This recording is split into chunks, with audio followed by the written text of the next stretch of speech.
मेरे प्यारे रसगुल्ले मसगुल्ले बच्चे, कैसे हैं आप सब? आप सभी का स्वागत है इस स्मार्ट फाउंडेशन की बेहतरीन वाली क्लास में, जिसमें आज हम बात करेंगे बोर्ड एग्जाम्स की कॉपियों में कैसे लिखना है। ओके। बच्चों को ना बड़ा ही कंफ्यूजन रहता है कि मैंने आंसर तो बिल्कुल सही लिखा था, बट मेरे मार्क्स जो हैं वो बड़े कम क्यों आ गए। तो बच्चे, जितना एग्जाम में सही आंसर लिखना जरूरी होता है ना, उससे भी ज़्यादा ज़रूरी होता है बोर्ड एग्जाम्स में कि आप उनको कैसे रिप्रेजेंट कर रहे हो। ओके। तो जो यहाँ टॉपिक्स है ना, कि ब्लू पेन यूज़ करना चाहिए हमें, हैंड राइटिंग सेम रखनी चाहिए, तो इन टॉपिक्स पे हम ब्रीफली डिस्कस करेंगे। तो लेट्स गो। ओके।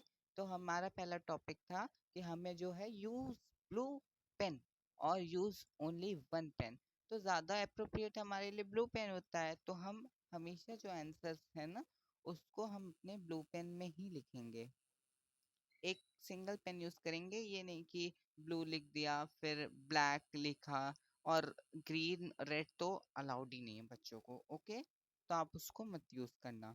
और जो हमारा सेकंड था कि हमें केवल वन हैंड राइटिंग, मतलब आप बार बार, जैसे कि कभी आपने ऐसे कर्सिव में लिख दिया, फिर आपने ऐसे इंडिविजुअली एक एक लेटर्स को लिख दिया, तो ऐसे नहीं। अगर आप कर्सिव में लिख रहे हो तो आप कर्सिव में लिखो, अगर आप ऐसे लिख रहे हो तो आप ऐसे लिखो। एक हैंडराइटिंग अच्छी लगती है कॉपी में। और दूसरा हमारा हो गया तीसरा, use pencils for diagram and for mistakes. ये बहुत ज़रूरी है। और इंग्लिश के एग्ज़ाम में आप जब मिस्टेक करते हो, काटते हो, लाइक आपने कुछ लिख दिया ऐसे सॉन, और आपने यहाँ सॉन लिखना था लेकिन आपने यहाँ सॉन्ग लिख दिया। ठीक है। तो आप जब इसको ऐसे कट करते हो, cut cut cut cut cut, तो ये बड़ा गंदा लगता है कॉपी में। इसलिए रिकमेंड किया जाता है कि आप एक पेंसिल लो और पेंसिल से एक सिंगल कट लगा दो। ओके। और सेम एज कि अगर आपने कोई डायग्राम बनाना है यहाँ, तो आप जो है वो पेंसिल का यूज करो। जैसे कि मुझे यहाँ एक सर्कल बनाना है, तो आप यहाँ पेंसिल का प्रयोग करो। ओके। एंड हमारा जो फोर्थ पॉइंट है वो भी बहुत इम्पोर्टेंट है।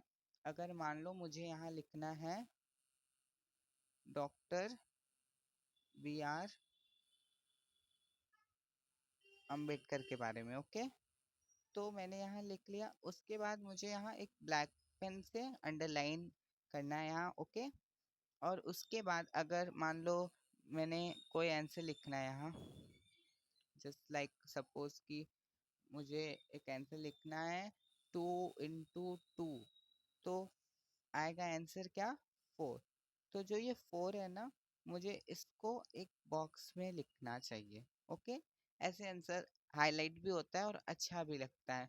और जैसे कि मैंने यहाँ फॉर्मूला लिख दिया, सम का फॉर्मूला है, तो मुझे यहाँ एक, अगर आप कोई फॉर्मूला भी लिख रहे हो तो आपको उसे भी बॉक्स में करना चाहिए।